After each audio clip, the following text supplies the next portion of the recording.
السلام علیکم ورحمۃ اللہ وبرکاتہ۔ دوستو، میں آپ کو اس ویڈیو میں بتاؤں گا کہ روزہ رکھنے کے جسمانی و طبی فوائد کیا کیا ہیں۔ روزہ کا سب سے پہلا جسمانی فائدہ یہ ہے کہ شوگر لیول کنٹرول ہوتا ہے، کیونکہ بھوکا رہنے سے کولیسٹرول اور بلڈ پریشر معتدل یعنی نارمل رہتا ہے۔ اس طرح سے یہ ہارٹ اٹیک کے خطرات کو بھی دور کرتا ہے۔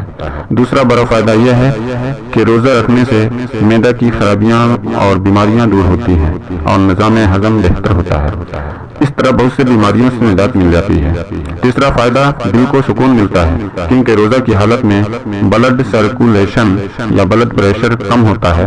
اس طرح سے دل کو کم محنت کرنی پڑتی ہے، لہذا دل کو آرام کرنے کا بھرپور موقع مل جاتا ہے، جس کی وجہ سے دل اور جگر دونوں صحت مند ہو جاتے ہیں۔ چوتھا فائدہ جسمانی تناؤ، ذہنی تناؤ، ڈپریشن، نفسیاتی امراض کا خاتمہ ہو جاتا ہے۔ پانچواں فائدہ موٹاپا کو کم کرتا ہے اور اضافی چربی کو دور کرتا ہے۔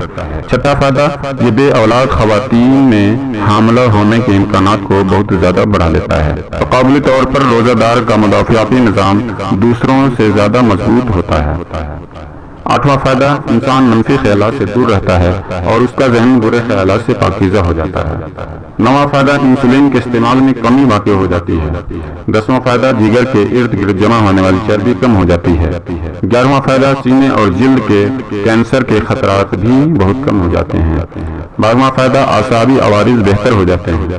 تیرہواں فائدہ جسم میں جلن کا باعث بننے والے مرکبات کم ہو جاتے ہیں، نیز جسم کے دیگر فاسد مادے جو خون میں پائے جاتے ہیں اور بہت سی بیماریوں کا سبب بنتے ہیں، اس میں کمی واقع ہو جاتی ہے اور انسان مکمل طور سے صحت مند ہو جاتا ہے اور سال بھر طرح طرح کے بیکٹیریا اور وائرس سے لڑنے کے لیے